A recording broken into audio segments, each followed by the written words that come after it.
Hey everybody, between the raindrops here, hopefully we can get this in. This is called the Creative Turning Wheel. I've also seen it called the 9 Star on AliExpress. It's an interesting piece.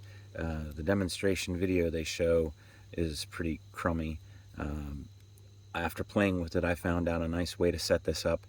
I think it's the only way that people like us would probably appreciate to have it set up, and that is in this manner here. Just to be over this real quick, there are magnets in each one of these pointing inward. There's a hub on the inside with magnets pointing outward. Right now, they're in opposition to each other. But when they're in between, there's that brief little spot in between where it can become attractive. And you'd be more familiar with that if you had access to the MOT capsule or the GAL Studios capsule thing. You've got two rings of magnets. They oppose each other, but when you pop them together close enough and they line up between each other, it becomes attractive. On the moment you turn it a little bit sideways, where they pop apart, and then you can spin it freely. That's the principle, I believe, behind a lot of Bathgate's mechanisms. It stays attracted until you turn it, and then suddenly it wants to pop apart and stay opposed, and maybe even spin. And that's how that's how I have this set up right now. Most of the videos and the demonstrations are pretty poor. They just show it where people have it set up completely randomly. I need to explain that this comes with, let's put this back, this comes with 9 more little nubs, and they are supposed to be opposing magnets. And it also comes with 9 smaller magnets, and those go on the inner piece that I'll show you. We'll take it apart in a second. And these are in an opposite polarity to the ones that are installed already, so that you can switch things up and make things pop in or out, whichever randomly the way you want to do it. But the way I have it set up isn't random at all. It's on purpose. And I think, like I said, it's probably the only way that we would prefer to have it. You get a nice spin, and then when everything's plugged up, it doesn't want to rotate, doesn't jingle around in your pocket too much. It's so much like a, I don't know, futuristic detonation device or something. Very fun to deploy.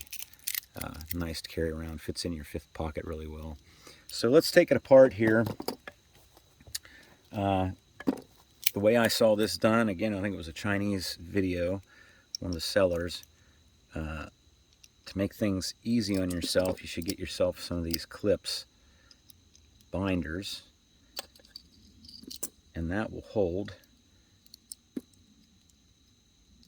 the outer pieces in place.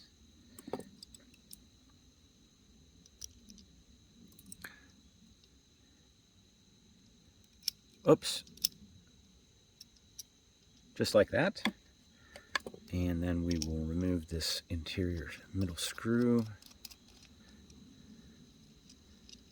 Okay, there you can see the brilliant blue color that it was before I sandblasted it. It was these come in, let me think, blue, goldish, yellowish, silver, and black, I think. And the anodized finish was just so slippery I couldn't grip it the way I need to, so I sandblasted it. And that's where you need to be careful. If you, not that you're going to sandblast it yourselves, but if you do, you don't want to really sandblast this interior as much as I did. I was careless. And it's better if you leave that smooth, because these little pins will slide much better on a smooth surface than they will on a sandblasted surface. Mine still works just fine, but just a warning. Now here's that internal hub that I was talking about. We'll put this down. Now, I'm not going to take this apart. I don't want things to fly apart, especially out here in the woods. But that's where these other little magnets are located. And they're shaped like a T. Each one's shaped like a T. And like I said, these have an opposite polarity as to the ones that are in here. And again, you just put those in different order along with the outer ones in order to get it to do different things. Like I said, the way I think that this is best set up is if all of these are pointing in one direction and all of the exterior ones are pointing in the opposite direction, opposing each other. But that's how that works. There's a nice bearing here. Everything can be taken apart if you like. We'll go back to where we were. reassemble everything.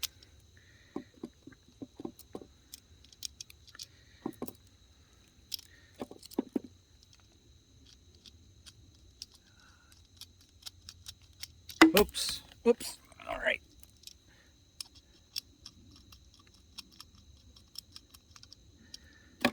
And yeah, I think it's worth it.